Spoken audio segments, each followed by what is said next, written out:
ne mbategeeza ku nsonga za Mondo Mugisha bwe bali mu meeting Museveni n'abasumba Kakande n'amusabira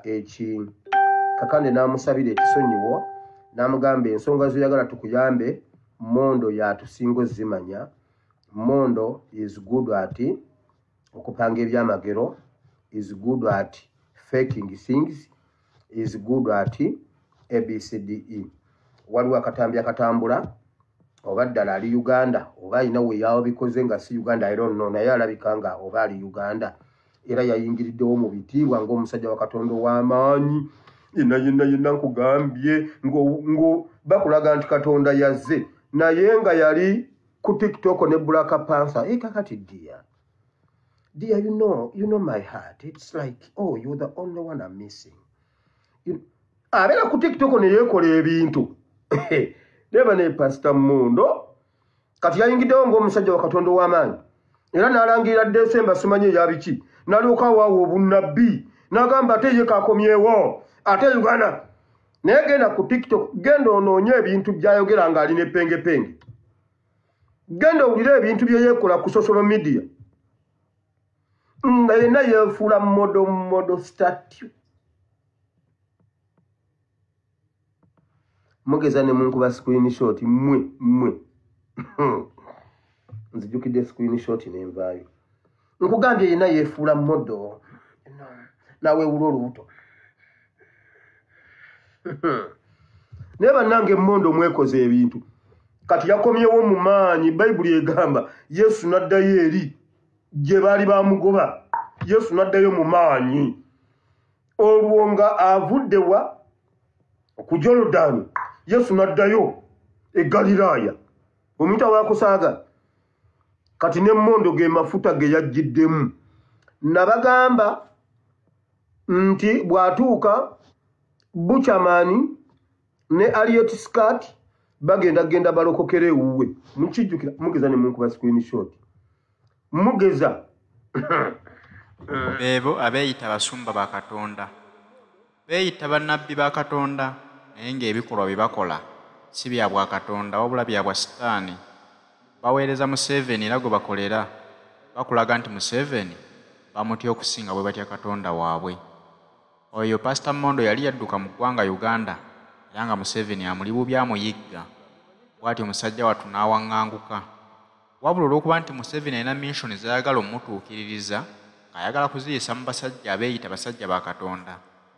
Abasajja abaliwo balaba nti ekintu ekyo Museveni kyayagala okumuzannyira, ate waliwo abasinga okukizannya obulungi, okufeekinga ebyamagero, nga balaba nti Pastor Mondo yali akikola bulungi nnyo okusinga abaliwo. Bwe batyo baasabye Museveni awe Mondo ekisonyiwo bye yali amulanga ebyamuddusa mu ggwanga Uganda. Museveni abimusonyiwe, Mondo akomewo asobole okuzannya emizannyo gya mukama waabwe. Bw'atyo Pastor Mondo yakomewo mu ggwanga erya Uganda era olwakomewo n'alangirira obunnabbi, n'alangirira ng'ennaku z'omwezi 31 Desemba agenda kuba awa abantu obunnabbi obubayingiza omwaka 2024. Agenda kuba akola ebyamagero ebinaasomboola abantu okweyiwa mu saaviisi ye, naye ng'ebyo byonna ebintu bye bakola ebigendererwa byabwe si bya bwa Katonda ate si bya kuyamba bannayuganda kufunamu, wabula kuyamba kuyisaawo bikolobero bya Mwami Museveni bannayuganda basobole obutabuuka. Era tulindiridde okulaba Alien Skin ng'agenda okulangirira obulokozi nti ayatudde alokose awamu ne Buchamani. Be bantu abo abagenda okusika emitima gya bannayuganda nti olaba abayimbi baffe betwesiga abanene balokose, olaba balokokeddwa Pastor Mondo, nze ani ataagendeeyo kulokoka?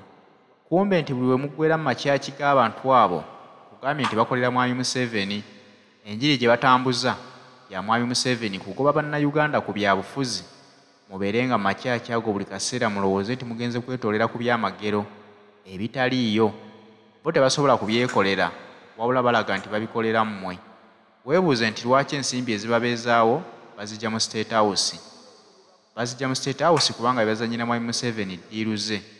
Era bwe gutyo bannayuganda balindiridde okulaba ku byamagero Mondo bye yabasuubizza. Atusabe abibakolere era bituukirire.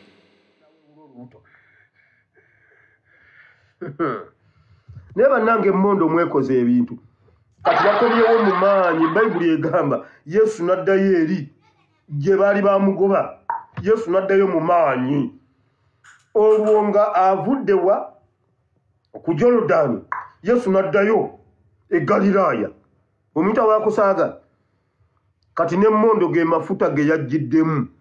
Nabagamba nti bw'atuuka Buchamani ne Aliot Scott bagenda balokokera ewuwe. Mukijjukira mugeza ne munkuba screenshot. Mugeza so oyo mmondo tumumaze. Nabyogera era nebaza abantu abakatemyeyo ne mukatambuza mugende mulabe ejjano. Omanye ejjano nalina taata wange ye yagamba ng'ekintu bane mulabe ejjano.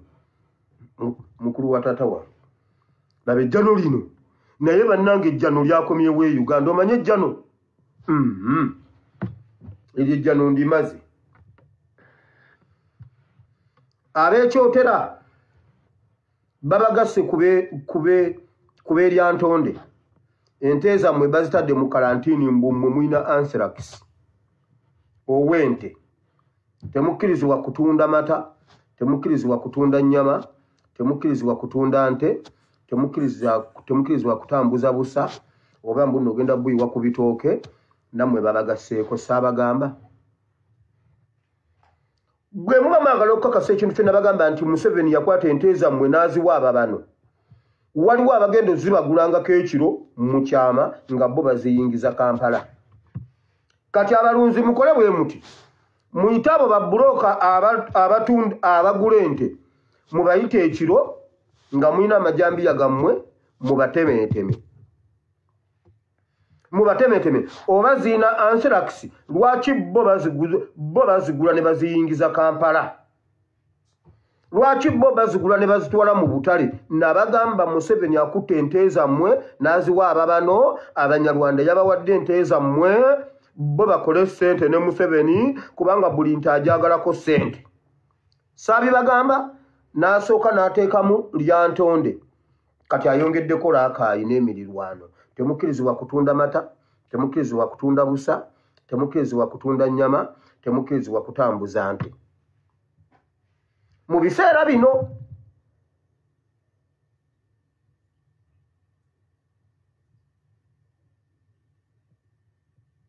mukitegedde saakibagamba. Kati kye muba mukola mubayita abagula ente gwe muyita omugambe nti nina ente yange.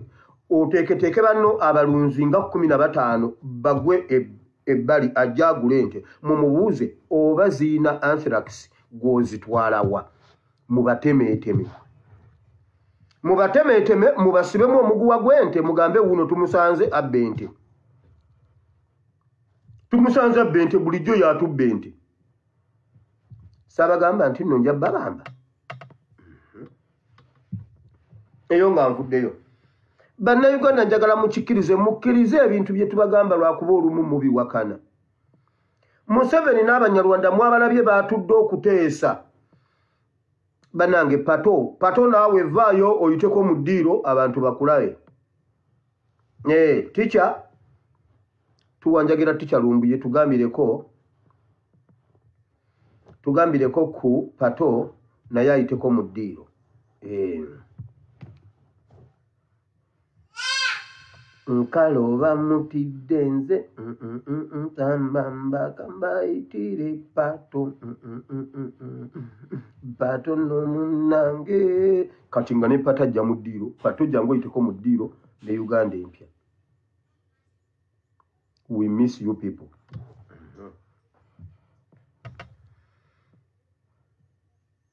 Now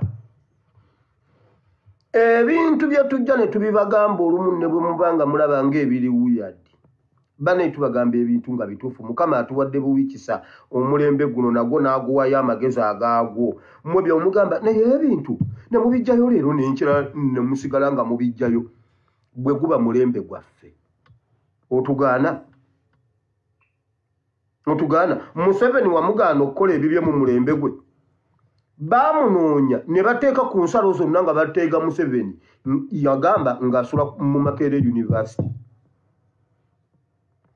naye ng'ensalo zonna zimunoonya naye ng'ali mu Makerere University naye nga mulimu n'abanene b'omu gavumenti abasoma ku Makerere University naye nga tebamulaba.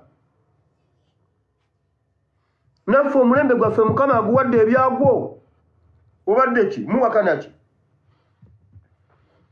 Twabagamba Museveni ali batwala eggwanga lyaffe mpola nga tulaba naye nga twesiruwaza. Bajja wano ne batwala amafuta, bizinensi y'amafuta bagitutte nga bayita muteeka mu palamenti. Nga najja ne mbibagamba nti etteeka bagenda kuleeta ekintu batwala amafuta gonna.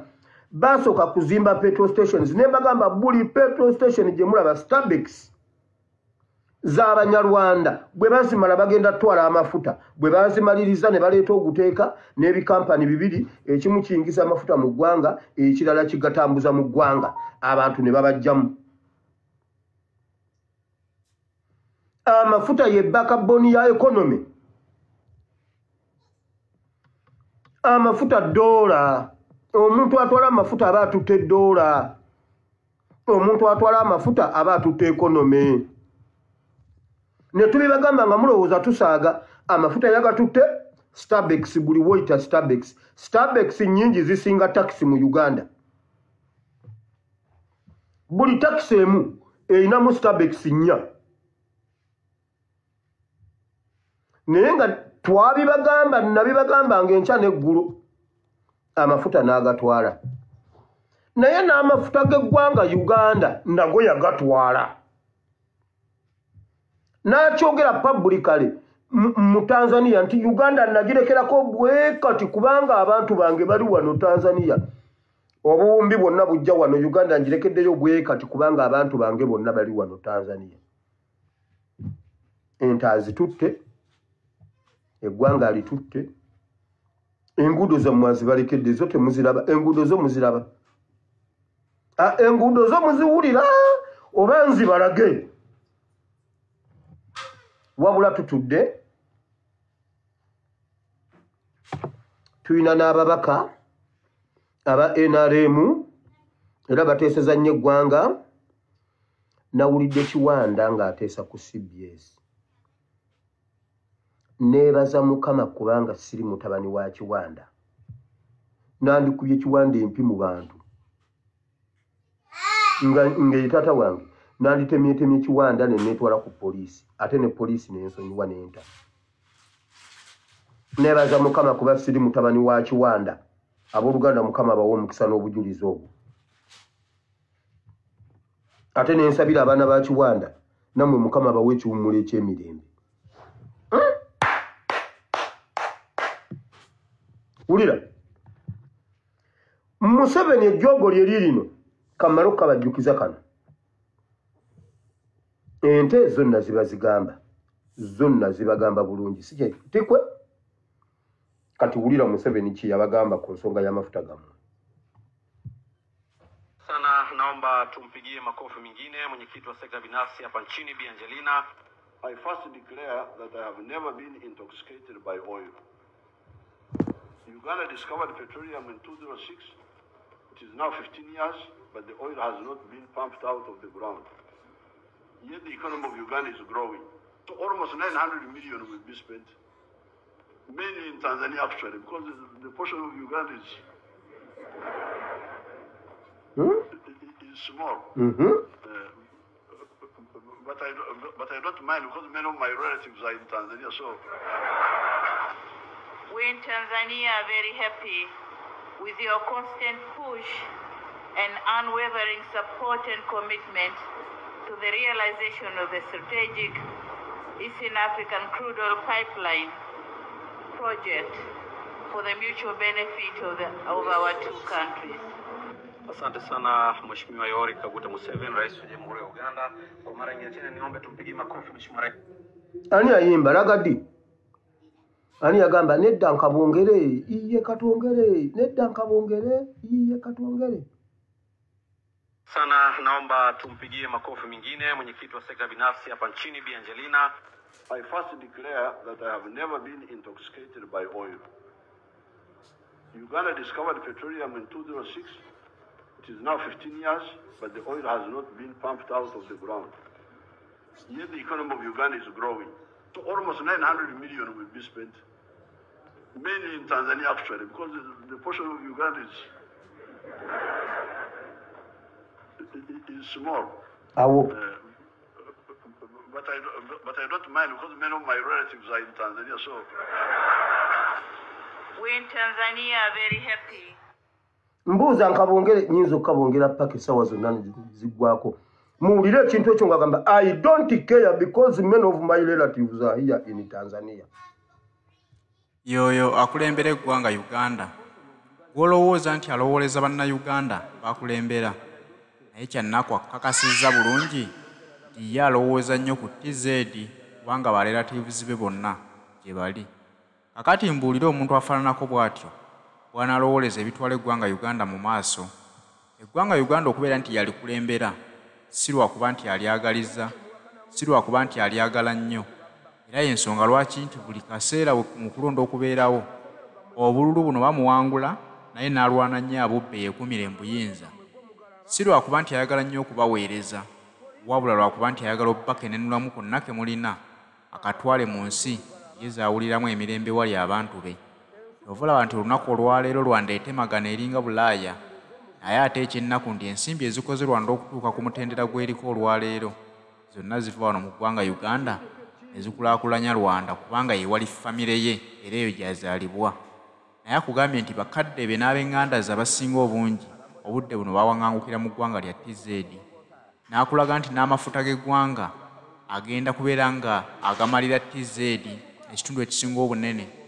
Uganda agirekereko akatundu akatono ennyo ate ate kagenda kugasa gwe munnayuganda. Akatundu akatono kalekedde Uganda kagenda kugasa abantu be abali wano mu ggwanga Uganda okuli ab'eŋŋanda ze abatonotono n'abaana be.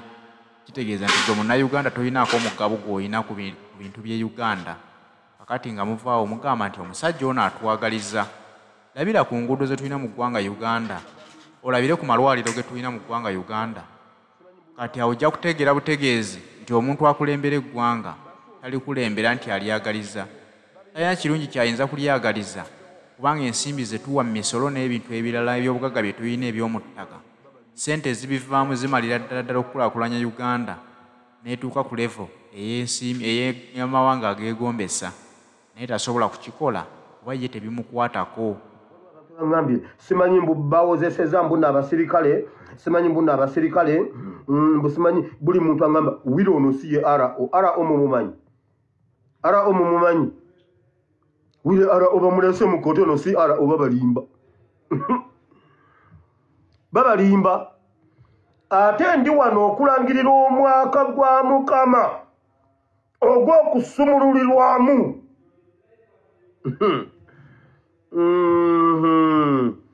Nziramu okulangirira omwaka guno ogw'okusumululirwamu. Yesu yalangirira omwaka gw'okusumululirwamu. Mukomanyi omwaka gw'okusumululirwamu. Gwenda gusomako mu maaso awo teeka waabi. Nze sirina miguwa jinsi bya Yesu wange yajinsumulula sirina stand up. Jinsi bya Yesu wange ab'ebyuma muteekeeko. Bannange yali binsi bya Yesu wange yabinsumulula.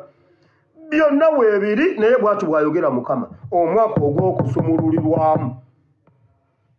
Na 2024 tuyingira tuli basumulule obadde ki? Ate 2024 tusumululwa guno. Mbyagane mulowooza nsaaga naye temukuba ku simu yange. Kansirike.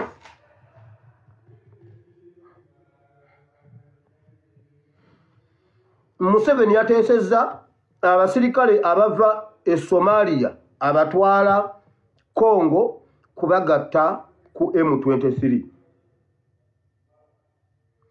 Abasirikale abava e Somalia agenda batwala Congo kubagatta ku M23. I repeat. Waliwo abasirikale babadde abakusa n'abatwala e Somalia nga tebalina namba n'abawummulizaako eyo. Agenda bajja eyo kubatwala Congo. Museveni yateesezza n'abayimbi Bakenzo, Bakamiri, ba Alieti, Sikati, mbo bakube ennyimba wakiri buli omu amwagazayo ennyimba bbiri nga zikwata ku bintu bino wammanga mbu abaana ba Nuupu muvuma okumanya muvuma mutyoboola abakulembeze bonna mutyobodde kabaka n'obwakabaka n'Obuganda ne mubuyisaamu amaaso fe ab'NRM fe baana abalungi ab'NUP muli babi mutyobodde obwakabaka ne kabaka n'abakulembeze olwo oluyimba ludde wali oluyimba olulala mbuno bayimbe ennyimba nga bagamba nti His Excellency Kyagulanyi Ssentamu aleese ebisiyaga mu ggwanga Uganda naye babadde bateesa ebyo nga Museveni ne Kenzo bambadde pampa za bisiyaga bombi batonnya ennyuma lwa bisiyaga Museveni ali ebisiyaga ne Kenzo nkugambye Museveni yabagambye bombi abagaza ennyimba bbiri buli muyimbi nga bayimba ekyo mujja tugwisanye bwenyi naffe weetuli mumuzirinde zijja mmwe n'abasuubiza omusimbi mungi yabagambye muntaase ku Kyagulanyi bannange muntaase ku Kyagulanyi bannayuganda ennyimba bajja ziwulira mumusiige ttoomi yabagambye mu vidiyo basobola okuteekamu abantu abafudde olw'ebyobufuzi naye nga babapiininga ku His Excellency Kyagulanyi gundi ne babuuza tekitukole bubi nga abo abantu nga vidiyo zigizeeyo oba gundi nga babayimbyeko ne bagamba mmwe byonna mubiteeke ku Kyagulanyi abantu bajja bigira mmwe mubiyimbe nga mubiza sayidi zeeri abantu basobole okutya ebyobufuzi omusajja yagamba bwe buti bwe bulibanga kampegaano mu miryango gya Samaliya mugenda kubaamu ekintu okirabeko naye tojja kiryako mmwe mwenna mujja kirabako ate mujja kiryako Museveni togenda kiryako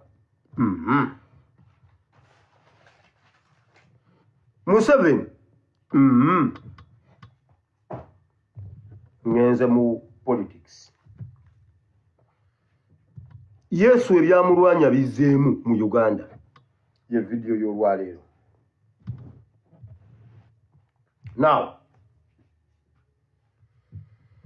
ensonga ya BBC ekyagenda mu maaso bagibuukidde era bagiwadde TV zonna bagiwadde amarediyo gonna empapula z'amawulire talk shows zonna naffe tetugenda givaako mpaka Museveni yakutte emmotoka za His Excellency n'azikomyawo nga n'okumanya tamanyi ng'ayagala mbu tubibuuke era emmotoka tuzitadde oba ozitwale okuva lwe wazitwala tatambula oyo mutabani w'omugenzi George William Ssentamu temumwewuunya olumu ng'abeera ne mu kibuga omwo nga yeekolera emirimu gye ku bodaboda nga yeeyambalidde elementi ye n'akutwala ate nange mwamugaana okukola nayambala elementi ye n'awubawuba yawe empuuba 4-5 maama Solo n'ateekako amazzi g'akawunga ono n'akaleeta oyo talina mbeera gy'atasobola beeramu Bungereza yamusiba emyaka 10 tagimazeeko oyo buli mbeera yonna agibeeramu teri mbuuza bwe mwatwala ebimotoka ebyo abadde tatambula talina ezibisinga bwe balabye tuganywa biwa hype twabiraba era tubimanyi neziryoka zireeta simanyani era emmotoka bazirese nga bazikwesa eggwanga lyonna muzitwale ekizibu ky'emmotoka olaba nange mutabani wa Katongole ekizibu kyange si mmotoka naye ate mutabani wa George William Ssentamu wabula Museveni twakubuuka mu diversion bannange naye gyali atutyagamba abaana tebakirabye oba bakirabye twakirabye naye bitalina makulu tetubiwa makulu kati ate bo ne batuma ono genda obyogere mwafiiridde mu firimu yammwe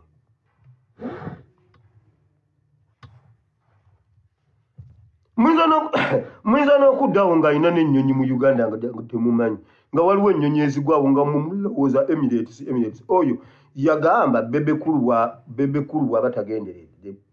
bw'atagenderera bulungi ayinza n'okuba nga ne waasula wange naye nga tamanyi ayinza okuba nga waasula newo wange kubanga ebintu bino abikutte bulala ne waasula bw'anaanoonya nnyo gundi landiroodi wayinza okuba yenze bwe mutagenderera ayina ennyonyi ku kisaawa awo gye mutamanyi nga mugiraba ng'eyakkata nze mbimanyi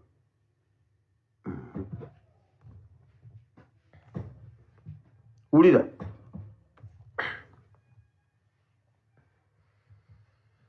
babagambye batambuze ekintu ky'ekisiyaga kati nze mbuuza His Excellency abadde ku bbaani lwakulwanyisa bisiyaga Museveni ebisiyaga wabiriyigirawa bwe biba nga mu Uganda tebiriimu ani yakubotola ennyuma juzi muwalawo simanyi mukaaka muntu yali ku Radio West n'agamba ye musiyazi muhoozi bigodo musiyazi oli ali ku bbaani lwakulwanyisa bisiyaga mwe muli mu bisiyaga mwemiinsa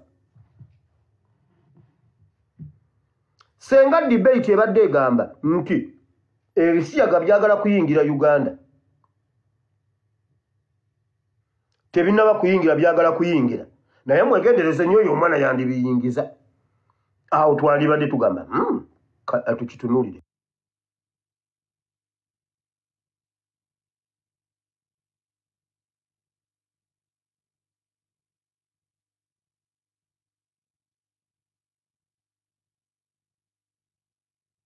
Museveni ani yakubotola ennyuma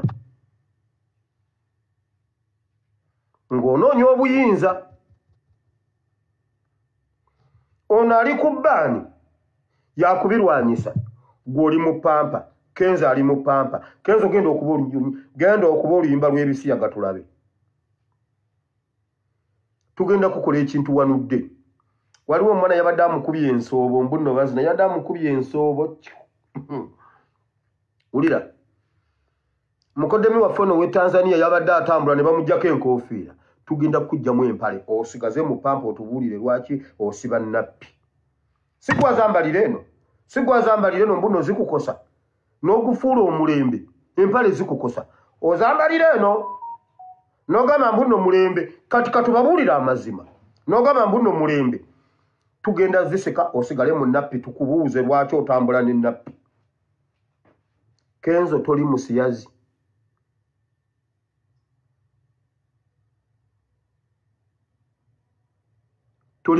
Kenzo